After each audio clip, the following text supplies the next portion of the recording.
Alors là, j'ai un peu peur de vous le présenter après ce qui s'est passé cette semaine. J'ai un peu soumis le sujet à certaines personnes du milieu, de mon entourage, du UX et design, et ça a été complètement divergent, et ça a été des débats très houleux. Je suis assez content à la limite qu'il n'y ait pas beaucoup de gens qui sont du milieu, mais c'est un sujet qui est vraiment intéressant. Donc la petite histoire, je vous l'ai déjà raconté en partie. Moi je suis parti au Maroc, 2 ans, je ne vais pas faire mon histoire, mais juste à un moment je me suis retrouvé face à quelque chose qui était, j'avais une population en face de moi, qui était énormément mobile, qui accédait via son téléphone, et qui était essentiellement social, ce qui est un petit peu le marché maintenant, mais ce qui n'était pas vraiment en France avant. Et donc là je me suis retrouvé à devoir faire du marketing digital à ces gens-là, et j'avais rien derrière. C'est-à-dire qu'en fait, chaque fois que je leur poussais un lien sur Facebook, je les renvoyais sur un site sur lequel il était ultra long à charger, donc les 3 quarts partaient, ou alors, vu qu'il n'était pas responsive, j'avais personne qui lisait mon contenu. Donc des taux de rebond proches de 96%. Autant vous dire que, qu'est-ce que je me suis rendu compte, c'est que je jetais l'argent par les fenêtres. Donc qu'est-ce que j'ai fait? C'est que j'ai pris un petit freelance, parce qu'on était une filiale, on a créé une plateforme responsive sur laquelle j'ai pu distiller du contenu. Et donc j'ai pu faire le pont entre la promotion de mes produits et justement un peu l'UX, c'est-à-dire leur rendre accessible le contenu que je voulais distiller. À propos de cette intervention, alors là c'est pareil, c'est vraiment des parties pris. C'est pris mon expérience entre les différents, ce que je peux gérer en marketing et ce que je peux gérer en UX. Donc je ne dis pas que c'est une vérité. Les définitions d'UX, les définitions du UX design, de marketing sont vraiment différentes selon les gens, selon les milieux et suivant les métiers. Donc moi je vais prendre les définitions qui me semblent les plus pertinentes et qui en même temps partagent ma vision, mais je ne prétends pas que ce sont des vérités. Ok ? Il n'y a pas de normes sur le marketing, il n'y a pas de normes sur l'UX, de la définition de l'UX. Il y a plusieurs visions. Je vais vous partager celle-là. Donc justement, échanger, n'hésitez pas. Je pense qu'il y a des choses qui vont vous paraître un peu aberrantes, mais en tout cas, je vais essayer de vous transmettre cette vision, vous partager ça. Alors je vais y aller en douceur. D'abord, ce qu'on va faire, c'est un marketing plus UX. En gros, quel a été l'impact un petit peu de l'expérience utilisateur, de la vision centrée utilisateur dans le marketing. Souvent, le conflit il est là. Marketing égale com pour les gens. Non, marketing, c'est pas de la com. La com fait partie du marketing, mais le marketing, c'est pas de la com. Le marketing, à la base, c'est les 4P. On va voir que cette notion évolue énormément. À la base, les 4P, c'est ça. Ça, c'est quelque chose qui est assez reconnu dans le milieu du marketing. C'est que le marketing mix est composé du produit. Les 4P, c'est parce que c'est en anglais. Donc, du produit, de la distribution au sens point physique, parce qu'on est vraiment dans une définition de 1980, pardon. La promotion, on parle de promotion, et de prix. Ça a évolué vers les 4C. Alors, le 4P reste un pilier, les gens peuvent dire que le 4P a évolué, qu'en fait les 4C ne sont qu'une image nouvelle des 4P. Là n'est pas l'enjeu, il y a aussi le marketing en 7P et le marketing en 10P. On a rajouté des notions, mais ces notions, on peut toujours les rattacher au 4P au final. C'est juste le marketeur a besoin de dire qu'il rajoute cet outil pour pouvoir faire son mix marketing et faire sa stratégie.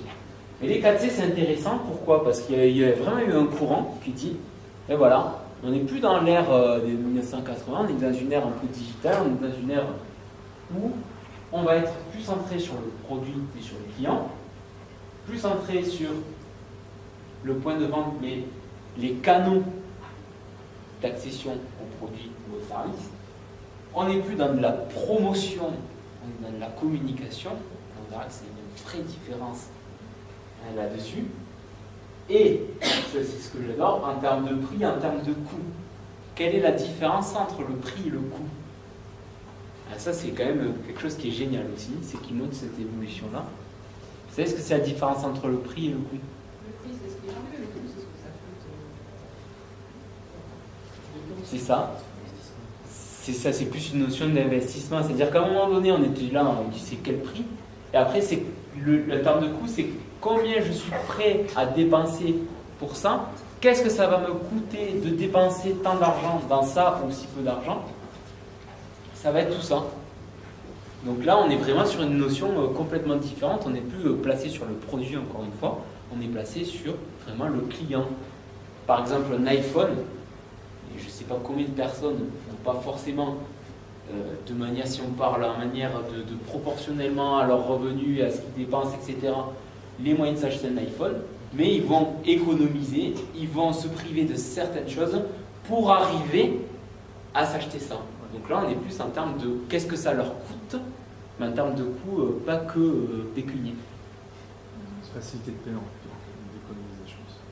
Oui, il y a des facilités de paiement, mais en tout cas, on est quand même sur de la dépense qui n'est pas forcément nécessaire aussi. Oui. Voilà, donc c'est qu'est-ce que ça va me coûter d'acheter un Thermomix et pas un Cookéo? Qu'est-ce que ça va m'acheter d'acheter un iPhone 7 à la place d'un Honor ou d'un Huawei qui fait à peu près la même fonctionnalité, mais je suis plus... Là, on est dans des dimensions aussi de marque, dans des dimensions sociales, hein, comme un iPhone, c'est aberrant, mais c'est comme ça. C'est le prestige, c'est je sors mon iPhone 7, hein, je l'ai sur la table. Je ne sais pas si vous vous souvenez des premiers utilisateurs d'iPhone qui avaient l'iPhone en France, ils le posaient sur les tables de bar, avec la face contre la table de bar pour bien montrer le logo Apple, pour dire qu'ils avaient l'iPhone, c'était assez marrant. Mais ça montre bien la puissance de... Donc plus du 8 dans la com. Là je vais parler en termes de...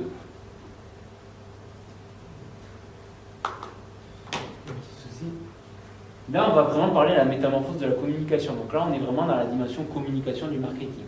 Je ne vais pas aller plus loin. On verra après les autres aspects.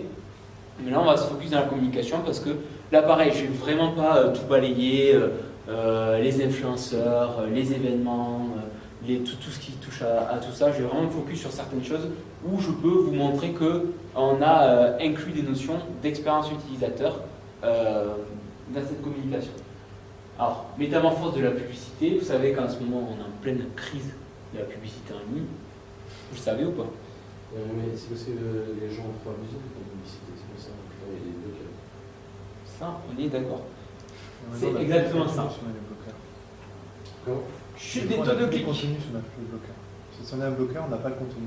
Et ben moi je me dis plus sur les gens qui font ça.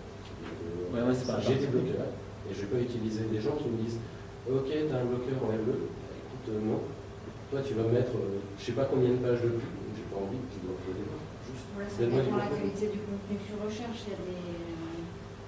Il y a des blogs de super qualité qui utilisent ces méthodes et moi, exceptionnellement, je débloque parce que j'ai envie d'accéder à ce contenu-là. Ça te coûte, modèle. mais là, qu'est-ce que ça te coûte d'aller voir le contenu? C'est de débloquer, de subir la publicité, tant pis, mais je veux... Bah ouais, c'est ça. Selon la qualité du contenu. Ouais. En tout cas, le fait est qu'on a une chute des taux de clics. Alors, ça, je peux vous le dire, en étant dans le market, ça a été la grande catastrophe de tous les modèles basés sur la bannière. Quoique la bannière est quand même encore le premier investissement publicitaire en termes de marketing digital. Et comme quoi, ça faut quand même aussi fonctionner. Je vais pas m'étaler dessus, mais on a des objectifs de notoriété, pas forcément de clics. Le pourcentage, tu peux l'expliquer? Puis 0,11, c'est ce qui reste? C'est le taux de clic en fonction des impressions de bannière dans le monde, en moyenne. Ok. Voilà. J'ai mis la source après, ou elle est peut-être en dessous. Quand tu te retrouves sur une page de n'importe quel journal, tu te retrouves avec une quarantaine de trackers dessus, c'est-à-dire que tu as autant de publicité derrière. Tu peux faire tous les grands journaux, le Figaro, le machin. Derrière une quarantaine de trackers dessus. Ça veut dire que tu as autant de régies de pub derrière. Oui. Qu'est-ce que tu veux qu'il y ait plus de 0,1% de gens qui ont cliqué? Mais 40 pubs, où tu as un iPhone à moins 50%, à mon avis, il y a 100% de clics. C'est aussi la manière dont on utilise la publicité. C'est pareil, la publicité, on peut la rendre interactive. Il y a du rich media, il y a du call to action clair, il y a des visuels qui sont utilisés. Il y a aussi comme tu dis, de très mauvaises pratiques qui ont provoqué un grand désamour de la publicité par rapport à Est-ce que tu cliques sur la bannière quand les rebans ne sont pas chers sur Facebook? Si elle est, on verra, personnalisée, puisqu'on a identifié, grâce à tes datas, que tu es susceptible d'être fan de Ray-Ban et que tu as peut-être tes lunettes permis de changer. Qui propagent la pub sur Facebook, là, qu'ils aiment le Ray-Ban plus à 4,99 €. Ah, mais ça, c'est du fake, ça, c'est pas des. Ça, c'est du phishing. Ça, oui. c'est des trucs, ouais. Non, mais ça, c'est la bêtise des gens. Mais après, là, à ce moment-là. C'est comme un iPhone à 1 €. Bon, à un moment donné. Plus vous phishing, tu vois. Pub qui va passer sur la colonne de droite de Facebook. Tu as le droit de faire des pubs qui vont passer sur la page de droite des gens et de dire voilà, tu vas faire du phishing toi. Ah oui, ça c'est possible. Mais ça, c'est la l'éthique régie de Facebook qui va le faire. Enfin, tu vas utiliser la régie pour ta fin. La régie n'est que le moyen. La régie n'est que le moyen, mais ça va t'afficher quand même derrière. Ah oui, mais ça, après, c'est en fonction de toi. Si tu as des objectifs, si par exemple tu es un annonceur et une marque, tu as des objectifs de création d'expérience avec ton client, tu as des objectifs de rétention, donc tu ne vas pas lui faire de la merde. En général, ces choses-là, c'est des gens qui arnaquent. Donc là, après, c'est une mauvaise utilisation des plateformes qui permettent de diffuser la publicité. Mais là, je ne suis pas dans ces contextes-là. Mais c'est vrai que ça a participé au désamour. C'est pour ça qu'on a une diffusion massive des adblockers en France qui est de l'ordre, tout le monde s'accorde de 30%. Dans les autres pays, c'est beaucoup plus massif. On monte à des taux entre 40 et 60%. En Europe, c'est assez énorme. Il n'y a que 30% des Français ou des Européens qui utilisent un adblocker. Des Français. Des Français. Ouais. Et 1 sur 3. 11% sur mobile. C'est pour ça que la bannière est encore un business énorme. Alors sur mobile, j'en ai pas, mais dans mon entourage, j'ai l'impression que tout le monde a un adblocker sur son Chrome ou sur... Alors il y a plein de gens qui font un peu et il y a plein de gens qui savent absolument ce que c'est. Oui, tu regardes. Ce qu'il disait tout à l'heure, tu as l'impression d'être dans les power users. Tu Il y a regardes, plein de gens, quand tu leur demanderais votre même. Ah, mais je prends sur parole, mais ça m'étonne. C'est exactement pareil. Tous mes proches qui sont pas de métier du web, il n'y a personne qui connaît le web, personne qui l'installe. Je suis obligé à chaque fois de dire pourquoi les gens naviguent c'est hyper pas de facile. navigation sur mobile. Pourquoi les gens naviguent pas sur le web sur mobile? Parce que la moitié des sites, en fait, tu vas dire quoi avec un pop-up. On va voir. Avec un gros clic. On va en parler. Avant de pouvoir voir du On va en parler. Ça va, c'est fini ça. 2017, c'est fini. Non, mais je crois pas que c'est bon. Ah ben si, Google le sanctionne. Donc il va référencer les gens qui font des interstitiels, qui bloquent l'affichage du contenu à l'arrivée. Donc je pense que tous les gens qui ont du contenu de qualité... En fait, ce qui va parce que pénaliser, l'interstitiel public. si tu as un site mobile et qui va une application, tu vas rediriger vers l'application. C'est ça qui va pénaliser. Non, c'est pas... ça fait partie des autorisations. Ça fait partie des formats C'est pas autorisés. 2 ou 3, j'ai vu. Tu vas rien, tu vas sur Airbnb qui te propose d'aller télécharger l'application, il n'est pas sanctionné parce que c'est pas une publicité. Au sens plus, tu n'es pas connecté à une régie pub qui te balance un truc en fonction de la data qu'il a récupérée, de ton historique d'utilisation. Là, on est vraiment dans la promotion de son propre produit. Donc, c'est du contenu pur. Après, certes, c'est pas forcément lui, mais c'est du contenu Airbnb. On va le voir. Et le phénomène de banner blindness, donc je pense que là, les experts de lui connaissent ce phénomène. C'est vieux. Oui, c'est très vieux, mais c'est toujours d'actualité. En fait, c'est tout ce qui clignote, c'est vu comme ton œil et ton cerveau. L'occulte. Voilà. Parce qu'en fait, c'est pour ça que les c'est. carousels, par contre, quand tu veux expliquer aux gens, c'est En fait, c'est l'internet des mégaphènes. En fait, il faut savoir qu'il y a quand même une norme, on verra, c'est l'IAB, et en fait, il y a des standards de visibilité. C'est-à-dire qu'en gros, moi, quand je suis annonceur, je vais payer une société de RTB qui fait du RTB, et donc je vais m'assurer qu'ils prennent que certains formats pour avoir une certaine visibilité. Sinon, je me retrouverai avec une bannière de 90 sur 60 pixels sur un desktop ou complètement dans la zone above the fold.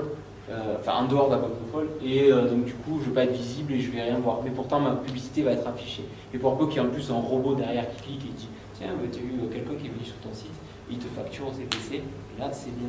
Donc il y a vraiment des pratiques qui sont vraiment pas du tout transparentes, il y a des annonceurs qui sont transparents, et là on est sur des formats normalisés. Et donc c'est exactement ce phénomène-là, c'est-à-dire que la bannière en haut, on sait tout ce qu'elle est en haut, la bannière, le carré à droite, on sait tout ce qu'il est à droite, donc à un moment donné, notre œil se focus que sur la zone où on sait que le contenu que l'on souhaite est là. Donc on occulte. Et elles peuvent briller, elles peuvent faire ce qu'elles veulent, elles peuvent clignoter comme tu disais. Inconsciemment, mon cerveau dit je ne regarde pas, je n'y prête pas attention. C'est énorme, c'est 80% des utilisateurs. Et c'est un vieux chiffre, donc je pense que là on est dans des proportions plus plus élevé. Donc il y a une vraie crise. Une vraie crise. Est-ce que c'est une vraie crise ou est-ce que c'est une opportunité? Ça dépend de quel coin tu passes. Voilà. Jacob Nielsen l'évoquait déjà en 2003. C'est le phénomène de bannière blind. Oui, oui, c'est très vieux. Non, non, mais c'est très vieux. La première publicité bannière, elle a 22 ans. Elle était sur hotwire.com et c'était pour AT&T. Le format, il existe toujours. Voilà, 22 ans. 22 ans. Je voulais la mettre, mais c'est un peu long, du coup je ne l'ai pas mis. Mais j'aurais dû la mettre. Mais je vous la montrerai. Le format n'a pas évolué. Donc forcément, quand ça fait 22 ans que vous avez les mêmes types de formats standardisés, à un moment donné, ben voilà, on est sur des phénomènes là. Mais le phénomène n'est pas du tout récent, effectivement. Le phénomène d'Adblocker, un peu plus. Pourquoi ça revient à rien? Donc à un moment donné, et bon, on s'est dit, et si on prenait en compte les internautes? Ici, en fait, la publicité ne fonctionnait plus et qu'en fait, le consommateur, il avait juste changé. Donc en fait, qu'est-ce que c'est un petit peu le marketing? Le marketing, c'est essayer aussi, alors c'est pas que de la vente, j'en ai dit, mais c'est aussi de satisfaire ses potentiels clients, de créer une relation durable. À un moment donné, la bannière était un moyen qui fonctionnait pour faire accéder du contenu. Maintenant, ils sont pulvérisés et atomisés par un nombre de publicités énormes. Donc là, maintenant, il faut trouver des publicités qui correspondent plus à leurs usages. Pourquoi? Parce que il y a eu l'arrivée des réseaux sociaux. Ça, on les a créés, les usages. Oui. C'est les marketeurs qui ont cru en ces produits pour petit à petit créer des nouveaux usages. Voilà, alors là, c'est là où on va rentrer dans le débat qui est intéressant. Moi, je partage un peu ça, mais certains ne partagent pas cette vision. Il est de plus en plus mobile. Ben, ça aussi, c'est un usage qui a changé. Il faut rappeler dans l'inclusif de dire ben, les gens ne changent pas, enfin, changent au cours de leur vie. Ben, les consommateurs, dans les années 80, dans les années 90, dans les années 2000, dans les années 2010, dans les années 2020, c'est plus les mêmes. Ils ont des usages qui changent. Et donc, nos techniques de marketing doivent s'adapter à ces gens. Ils sont gros consommateurs de contenu. Ça aussi, les technos ont permis. Facebook, c'était incroyable.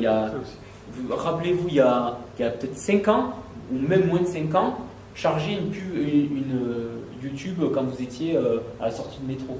Une vidéo YouTube. Ça, c'est les opérateurs qui ont vachement évolué. Les opérateurs et aussi les réseaux sociaux. Consommer la donnée. C'est le canal qui est passé. T'as maintenant un gros débit, donc tu peux le faire. Oui, mais tu as aussi des optimisations de résolution. Oui, après, les informaticiens ont cherché à optimiser les trucs.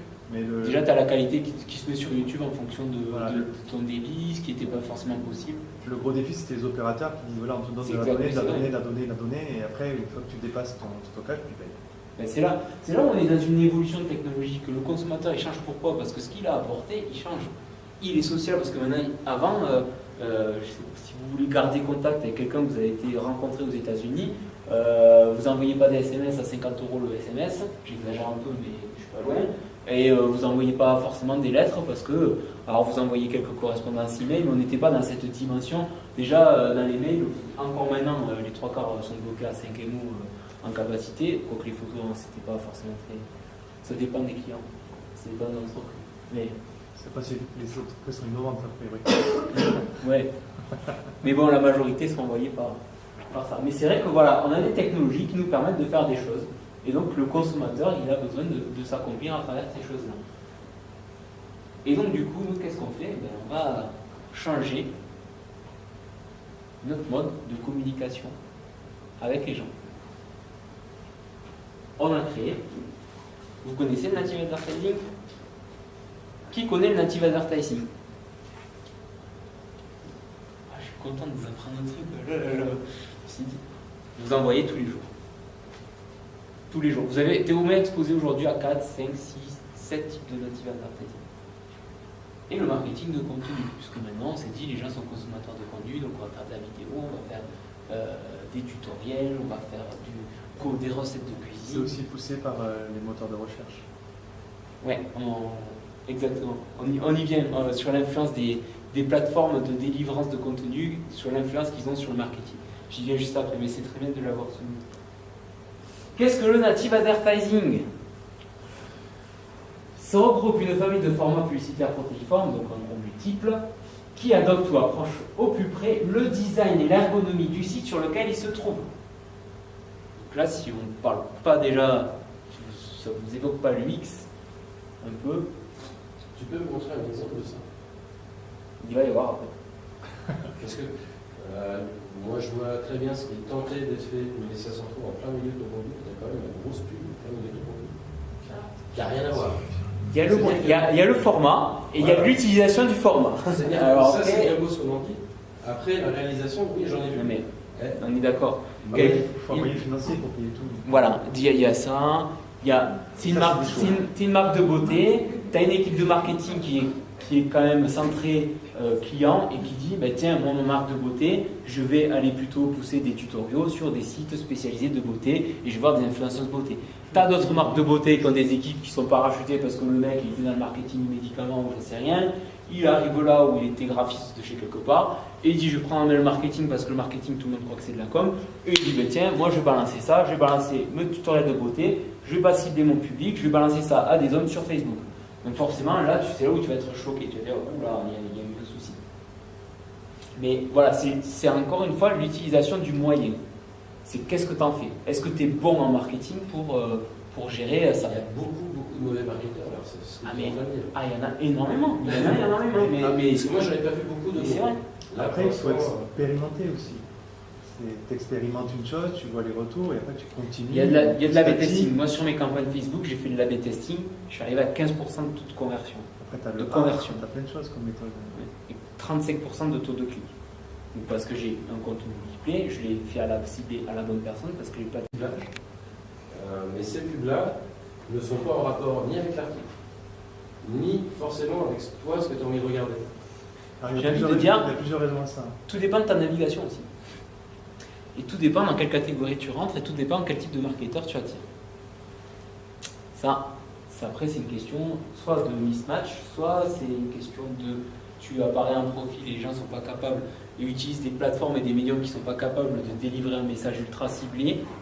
Ça, tu vois, on est toujours dans le moyen. Quelqu'un qui est un bon marketeur, il va comprendre digital, il va pousser une promotion à la personne il va anticiper la personne qui aura besoin de cette promotion pour changer de produit, il va anticiper les besoins d'un consommateur, il va lui proposer une récompense de fidélité parce qu'il a connecté tous ces dispositifs dans un écosystème digital de marque et il est capable de savoir que le mec, ça fait 3 ans qu'il est là et il fait partie de ses utilisateurs les plus fréquents, les plus récents et qui dépensent le plus. Ça, c'est du bon marketing. Après, c'est une logique. Le marketing, ça touche énormément de métiers. Donc s'il y a des organisations de marketing qui n'ont de marketing que le nom, tu travailles en silo. Donc si tu travailles en silo, sans écosystème digital de marque, que rien n'est connecté, tu peux te retrouver avec ça. Et c'est la grande majorité des annonceurs, mais c'est ça qui fait encore le marché. Le marché de la bannière qui est énorme. Si on est en termes de rentabilité, moi, dans une startup, je suis en termes de ROI, je suis en train de piloter peut-être des fois tous les jours ma campagne Facebook pour voir combien me coûte un clic, combien me coûte une conversion. Je suis vraiment dans l'optimisation et je ne veux pas aussi pourrir mes utilisateurs, je ne veux pas avoir des commentaires négatifs sur ma marque, puisqu'en plus je suis dans un secteur qui est assez polémique, pouvoir noter des médecins, donner son avis sur un médecin, donner son ressenti sur un passage à l'hôpital. Bon, voilà, on est sur des choses là-dessus. Là, j'ai vraiment un truc, mais par contre, ouais, ça prend du temps, c'est connecté avec le service client, c'est connecté avec le modérateur, c'est connecté avec mon outil, c'est connecté avec les outils de Facebook qui fournissent des pixels Facebook qui me permettent de traquer quelle est la personne qui a déjà déposé un avis sur une maternité, donc je ne vais pas lui reproposer de déposer un avis sur une maternité. Par contre, cette personne qui a déposé un avis sur une maternité, un mois après avoir accouché, va peut-être aller voir le pédiatre. Va sûrement déjà aller voir le pédiatre parce que c'est une consultation obligatoire. Donc là, je vais peut-être lui dire, ah ben vous avez déposé un avis sur une maternité, ça vous dirait de le déposer sur un pédiatre. Mais si la femme, elle a déjà donné, et que 2 jours après, je lui dis, vous voulez pas déposer un avis sur votre maternité? Elle va dire, attends, j'ai déjà déposé, c'est pas connecté. Voilà, exactement. Donc là, on est dans une logique marketing efficace. On est dans une logique de gens qui comprennent le business, qui comprennent toutes ces interactions. Ça, tu l'as automatisé ou tu le fais à la main? Les deux, ça dépend.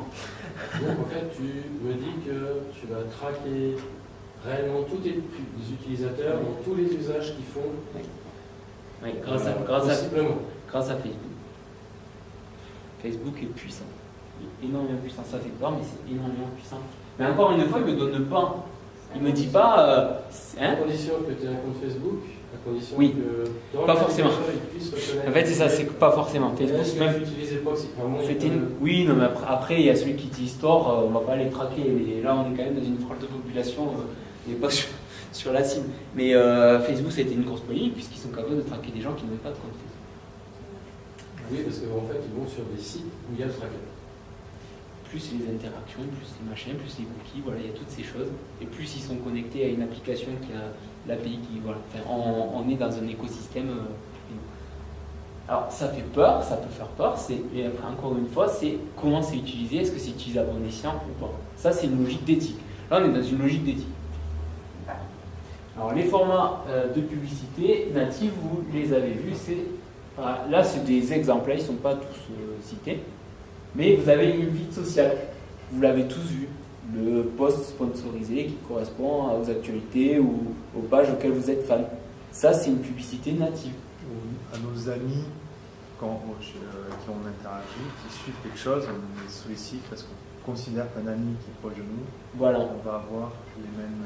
En fait, ce qui est assez énorme, c'est que Facebook, maintenant, Il y a Google aussi. Google, j'en parlerai après. C'est pour C'est ça. surtout sur les journaux, tu trouves Non, mais, ouais, ça, alors, oui, non, mais attention, je parle pas de là où c'est diffusé. Là, c'est une feed sociale, donc réseau social.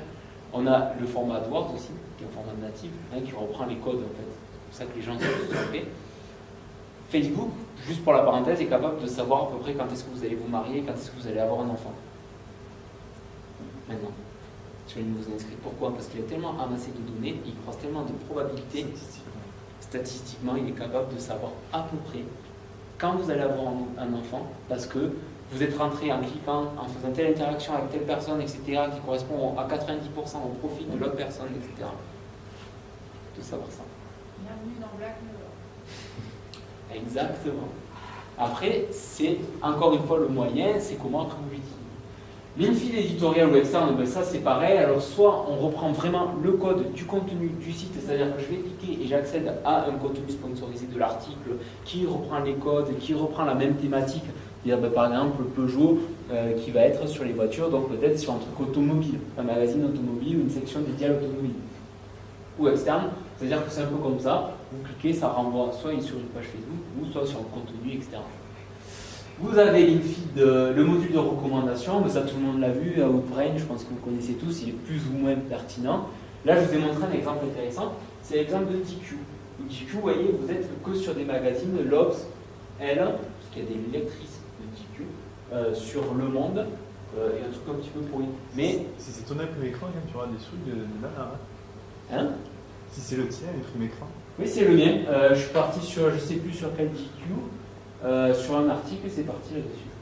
Non mais parce que ma copine prend mon ordinateur. D'accord, le sien, mais elle n'aime pas le sien. Elle préfère le mien. Comme ça ensuite elle peut aussi regarder mais si c'est il y a bien des pour ça messages. que tu bluffes Facebook et Google. Ouais, après moi je bloque et débloque, ça dépend aussi. J'efface aussi pas mal mon historique pour voir comment ça se comporte, mais après bon, tout le monde n'est pas comme moi. Les promoted listings, bah là c'est pareil, vous allez tous regarder, chercher un appareil photo, un ordinateur, une manette, quelque chose, et on vous a proposé différents prix là-dessus. Donc ça c'est du format natif. Ça ne vous dérange pas dans votre navigation, c'est pas trop intrusif en général. Ça, soit vous passez, soit vous zappez, vous n'êtes pas harcelé là-dessus. Le mieux qui est fait, c'est par exemple sur Chrome, Google qui te met juste un petit bandeau avec leur lien avec le shopping. Ouais. Tu cherches une télé, 2-3 fois, même si tu ne vas pas sur des sites de vente, juste sur des sites qui vont faire des tests techniques ou numériques. Et bien après, quand tu y retournes, tu as le petit bandeau shopping. Et l'onglet shopping revient en avant. Vous n'avez jamais fait gaffe? C'est le Alors, en fait, moi, je me lie avec tu ne prends pas les cookies, tu ne prends pas les pubs. Tu es sur Firefox? Et souvent, je suis sur Firefox.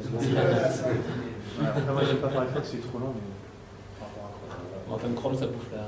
Ça bouffe de la truc, mais après, moi, j'ai mis un petit truc qui efface à chaque fois. Pardon, une autre idée. Donc là, qu'est-ce qu'on est? On est dans une révolution d'un point de vue éditorial, puisque là, je suis en train de concevoir en fait, ma publicité comme un contenu. Donc là, ça va être des tutoriels vidéo, ça va être des articles qui vont essayer de faire passer un certain message ou une certaine image de ma marque. Donc là, je ne suis plus dans Eh ben tiens, je crée une publicité géniale, fais en promotion, allez, ping, il clique, il va acheter. Non, le consommateur est plus comme ça, il est consommateur de contenu. Et une révolution dans les moyens de distribution, et c'est là où ça va être intéressant, vous allez voir que ces moyens de distribution, que sont Google et Facebook, vont vous mettre des critères d'expérience utilisateur pour que vous puissiez diffuser vos publicités là-dessus.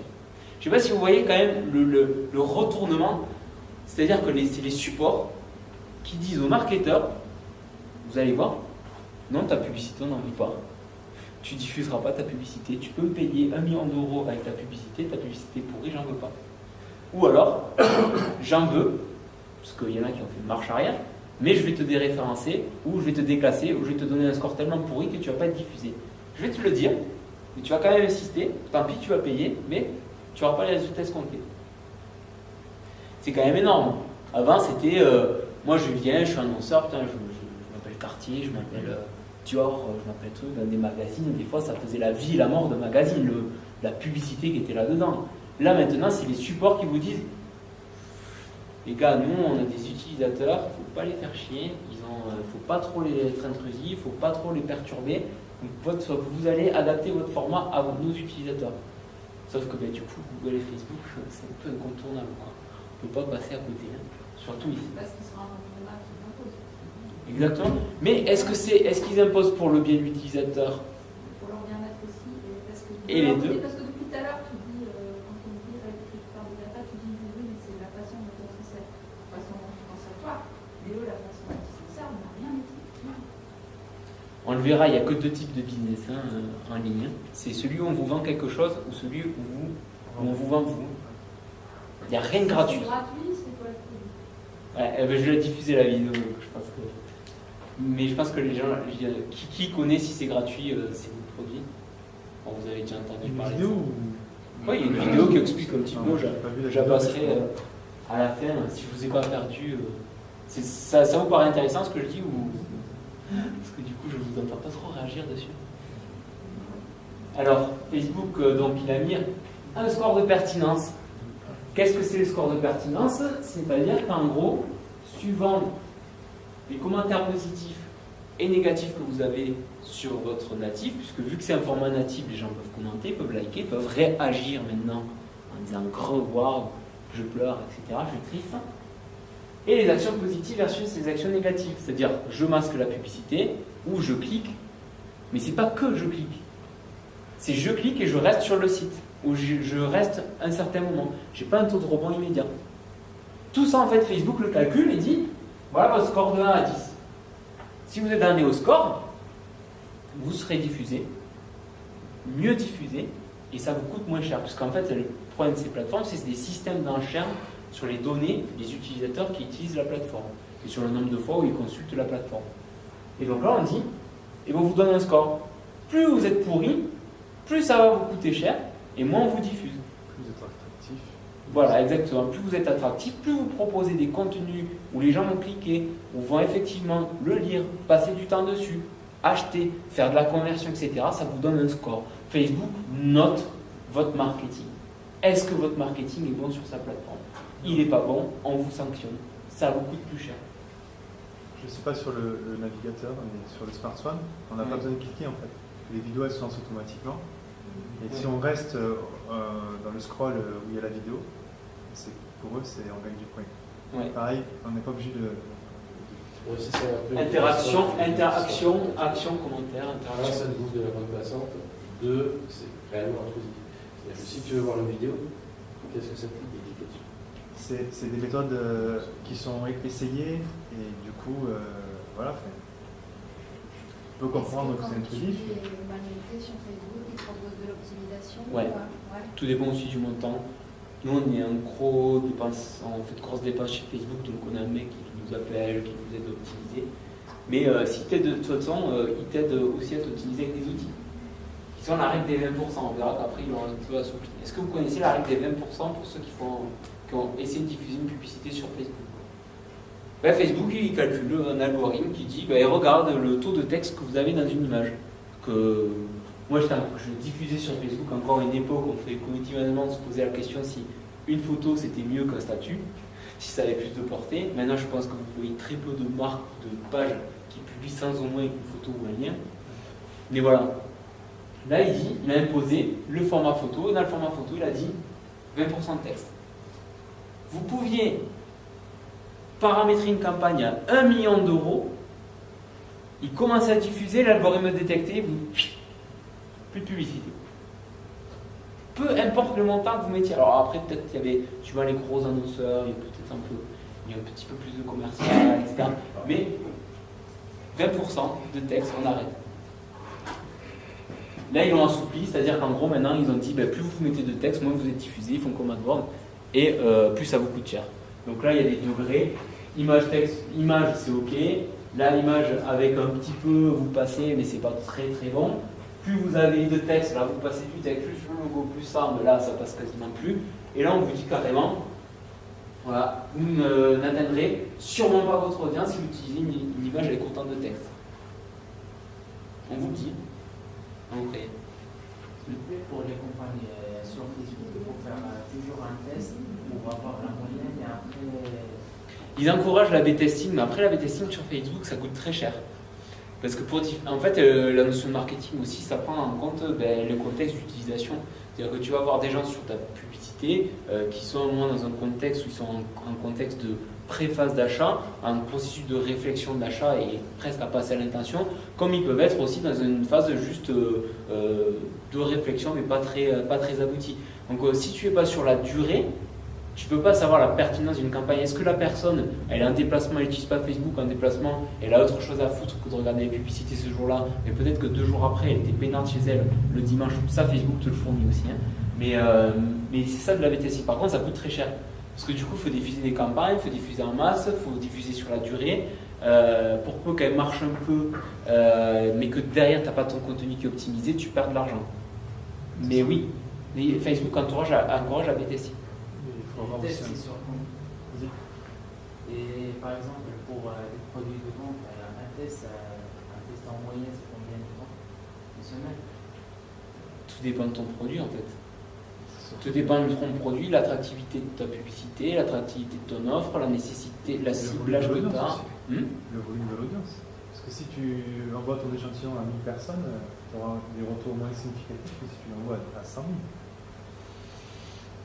Ça dépend si tu as bien ciblé, pas bien ciblé, si ils sont dans le bon contexte, si tu les as bien traqués. La tranche d'âge, les gens qui ont fait ça. Ouais, après, mais tu as des possibilités plus avancées de faire des custom audience sur en fait, des pixels que tu installes sur ton site. Pour savoir en fait quel a été le comportement qu'il a eu sur ton site, le traquer, et ensuite te dire, personnaliser ta publicité en fonction de données de Facebook, plus de tes données que tu as accumulées sur les différents sites et pixels. Google, il a mis aussi un niveau de qualité. Et là, c'est les prises en compte, c'est le taux de clic attendu, la pertinence de l'annonce, donc là on est ici pareil, et la convivialité de la page de destination. Alors là, c'est là aussi où on parle d'expérience utilisateur là-dessus. La convivialité de la page de destination permet d'abord de mesurer la façon dont votre site web donne aux internautes qui cliquent exactement ce qu'ils recherchent, efficacement et sans effort. En gros, vous ne faites pas que diffuser du contenu, il faut aussi que le contenu que vous diffusiez à travers le moyen qui est Google satisfasse ses utilisateurs et satisfasse le consommateur. Là, on est quand même, vous voyez, dans des logiques où on va pousser. Pourquoi? Parce que Facebook ou Google, si vous n'avez pas une bonne expérience utilisateur sur leurs produits, qu'est-ce que vous faites? Vous partez. Et oui. Pourquoi Facebook, les derniers récents algorithmes, ont remis la place aux publications? Ah, c'est fini? Non. De 20h30, c'est 20h30. Ah, bon, mais je vais accélérer alors. Donc bon, là c'était pour vous montrer, vous irez cliquer dessus et ça explique justement la notion d'expérience utilisateur suivant Google en fonction de vos annonces. Donc on est vraiment dans cette optique-là. Je vous l'ai mis, etc. Il vous explique même quel est l'exemple de bonne expérience utilisateur basée sur une annonce pertinente et de haute qualité. Donc on est vraiment dans les moyens qui vous forcent à faire de l'expérience utilisateur. Hop. Donc là pareil, Mobile Guidon, vous avez entendu parler, Interstitial Killer. Mobile Guidon, ils ont dit, bon, en gros, si vous voulez être référencé sur Facebook, sur Google, vous faites des sites responsives et accessibles mobiles, sinon vous êtes déréférencé. Maintenant, qu'est-ce qu'il fait? Les interstitiels comme ça, ça passe plus, ça fait chier les utilisateurs, qui retrouvent votre contenu via Google, donc on vous sanctionne, on vous déréférence. Donc là, le marketeur, s'il veut faire du truc, s'il veut passer par Facebook et Google à un moment donné, il est obligé de se plier à ces normes. Alors, plus UX pour le client et les canaux. Donc là, je passe vite du coup, on passe du produit en fait à l'expérience. Les gens sont consommateurs d'expérience. On estime que d'ici 2020, en fait, l'expérience surpassera le produit. On achète une expérience, on se fout du produit. De nouvelles attentes des consommateurs, pareil, vous voyez que quand même le marketing il prend en compte le consommateur. Il est vraiment au cœur de ses attentes. On n'est pas que dans la com. Il veut vivre une expérience avec la marque, il veut de la personnalisation. Alors contrairement à ce que vous pensez, parce que vous pouvez être un peu freiné, parce que vous avez cette culture technologique de tracking, etc., les gens acceptent la personnalisation à un certain point. C'est-à-dire qu'en gros, ils savent que vous avez beaucoup de données, mais il ne faut pas leur dire que vous avez toutes ces données. Il faut le faire subtilement. Et ils veulent s'engager dans une relation avec la marque. Et multiplication des points de contact, touchpoint, donc maintenant ils sont de plus en plus digitaux, réseaux sociaux, sites web, forums, publicité, blog, référencement, application, point de vente digitalisé. Vous voyez que maintenant on va les toucher un peu partout. Donc, qu'est-ce qu'on fait maintenant? Qu'est-ce que le digital nous permet en tant que marketeur pour proposer une expérience? En fait, c'est de connecter tous ces dispositifs de marque. On crée un parcours ou une expérience cohérente, puisque maintenant on est capable on travaille plus en silo et on est capable de connecter et de travailler sur les mêmes plateformes en même temps avec les différents types de contenus. On peut récolter et assembler toutes les données, c'est ça qui est génial. Vous commandez un truc dans un programme de fidélité, vous passez sur la page Facebook, vous allez sur le site et vous commandez quelque chose, on est capable de croiser les données et on vous donne une expérience personnalisée. Qui n'a pas jamais commandé 10 fois, 15 fois dans un bar pendant un mois et se dit putain le barman pourrait me filer un shooter ou un truc gratuit? Mais voilà, mais nous ce qu'on est capable de faire avec toutes ces données-là qu'on récolte, grâce à ce que les UX designers font, les super applications que les gens adorent utiliser, nous on récolte les données et on est capable de personnaliser l'interface et l'expérience. Donc personnaliser l'expérience et créer une relation durable. On passe du produit digital à un service digital, et là on est dans des applications de service, on n'est plus dans le verra. Valeur dans le produit, c'est la valeur dans l'expérience maintenant. Une Nike fabriquée en Chine, on n'achète pas des Nike, on achète Nike Training Camp, machin, la notoriété, l'image, etc. Et l'expérience et les inscriptions au truc de running. Si vous faites du running à Paris, vous avez des événements entre communautés Nike, avec l'application de Nike+, etc. Donc on crée un écosystème et la valeur est dans l'expérience. J'achète presque la pompe pour aller dans ces communautés-là. Du one-shot à la data connectée. Donc là, maintenant, on est capable de tout traquer et on vous propose des choses personnalisées. Assurer une cohérence des canaux. Donc là, je ne suis pas allé très poussé parce que je ne pouvais pas montrer tous les écosystèmes. Mais par exemple, le choix des canaux de marque, on est en cohérence avec l'image et un matching des consommateurs. Où est-ce qu'ils nous attendent, où est-ce qu'ils ont besoin. Vous voyez que par exemple, quand je lance j'allais à Gold Obsession, j'ai tous mes canaux, tous mes touchpoints qui sont à la même image de marque et qui sont vraiment connectés pour aller vers le même objectif. Là, on est sur un lancement, donc on utilise tous ces canaux-là, on assure une cohérence. La personne qui va interagir avec L'Oréal pour la première fois sur Facebook et qui se retrouve à la retrouver sur YouTube a quasiment la même expérience de marque que quand il va acheter son produit sur le site. Vous voyez un petit peu la cohérence des canaux qu'on essaie de faire en marketing. Et ça, c'est une expérience utilisateur. C'est-à-dire que si vous cliquez sur une bannière, par exemple, oui, il y en a qui cliquent sur des bannières qui est rouge et verte et que vous tombez sur un site qui est bleu et jaune, vous allez dire « Ouh, je suis tombé ». Mais là, c'est un peu pareil. C'est exactement le même principe. Créer des produits et des services autour du produit final. Maintenant, on propose une nouvelle expérience de marque. On multiplie les canaux de distribution, on les adopte. Donc là, vous voyez différentes applications qui permettent de récolter, stocker et analyser de la data pour personnaliser la relation. Vous voyez, on parle à chaque fois de client, recentrer client, de personnalisation de l'expérience. Je ne sais pas si ça vous parle, mais pour moi, l'expérience utilisateur, ça fait écho dans ces données-là. Créer des expériences digitales, toujours, pourquoi je vais pouvoir par la marque? Pokémon Go, l'application la plus buggée, la plus à chier qui est sortie depuis des décennies. Les gens sont capables de se reconnaître 20 fois, 30 fois, juste pourquoi? Parce que c'est des Pokémon. On va se leurrer, vous sortez une application, elle plante 30 fois dans la journée, je ne suis pas sûr que l'utilisateur, déjà, en général, les applications, il y a les 3 quarts qui sont désinstallés après un mois et la moitié qui sont désinstallés après la première utilisation. Donc là, c'est là où on voit aussi que l'expérience... Oui. Il y a eu le teasing aussi. Pas accessible en France, il fallait attendre, tout le monde a téléchargé avant. Oui. Mais enfin, toi, tu l'utilises, même si tu as tout ce teasing, elle plante 30 fois, parce que ça plantait 30 fois par jour. Hein, c'est vraiment, tu n'avais pas le serveur, peut-être ça. C'est rare que tu acceptes ça, parce que là, tu es vraiment dans une expérience. Tu es l'expérience Pokémon, quoi. Ça te rappelle des souvenirs, c'est une expérience de marque, c'est une expérience... Ah, mais ça, après, ça a été parce que bug, parce qu'il y a eu des effets de rentrée, parce qu'il y a eu des gens qui ont bloqué aussi certains accès au Pokéstop parce qu'il y avait eu des problèmes de sécurité, notamment les écoles. Après, il y avait eu des problèmes aussi, ils n'ont pas su renouveler leurs produits, il y a eu des fonctionnalités qui n'ont pas su sortir au moment où le marché le demandait. Ça, après, effectivement, ça te choque. Expérience de marque, vous connaissez Makeup Genius. Makeup Genius de L'Oréal, vous téléchargez l'application, vous pouvez utiliser tous leurs produits en temps réel. C'est un peu comme du Snapchat, mais encore plus poussé, ça existait bien avant. Et ça reconnaît votre face et vous pouvez l'utiliser, vous pouvez voir le différent mascara, le différent maquillage, et vous pouvez même adopter les looks de vos égéries que vous aimez, que vous admirez, que vous voyez sur Instagram et qui vous proposent. Donc ça, on est vraiment dans l'expérience. Mais cette expérience, elle a quel but? C'est de vendre un produit. C'est la fin des applications de branding. On ne fait plus des applications juste pour balancer la marque. On balance des expériences, mais les expériences, c'est pour vendre du produit. Et là, je vais arriver à la fin parce que je vois qu'on commence déjà à s'endormir. Je m'entends pas, je suis effleurée par le truc. Ouais. Et je vais vous montrer que les UX designers participent énormément à ça. Donc, je vous remercie. Enfin, je me remercie puisque j'en fais partie. Mais... Donc là, qu'est-ce que la définition de l'expérience utilisateur? Alors, je vous laisserai cliquer, du coup, on ne va pas passer la vidéo. L'expérience utilisateur, Don Norman, qui a inventé le terme, hein, si je ne me trompe pas, lui, il dit, en fait, en gros, on fait un mésusage de la définition de l'expérience utilisateur. Il dit très bien dans la vidéo, c'est pas parce que vous designez des interfaces mobiles ou applicatives que vous faites dans l'expérience utilisateur.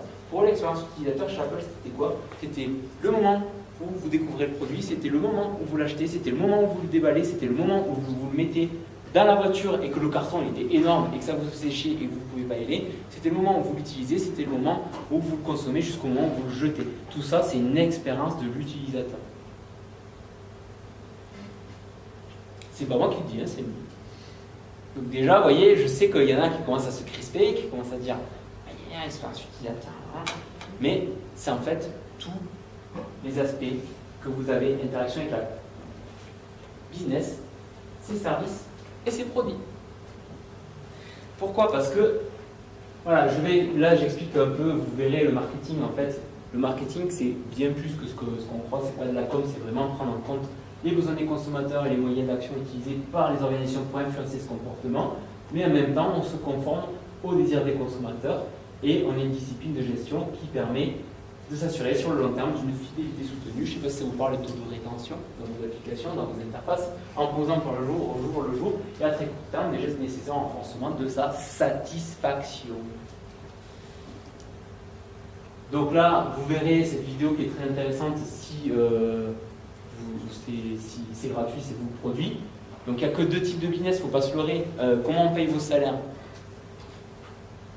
Vous n'êtes pas philanthrope. Vous pouvez avoir une approche centrée utilisateur, tout ce que vous voulez, le bénéfice de la personne qui va utiliser votre application, etc. À un moment donné, vous faites face à un product manager qui, lui, a un conflit.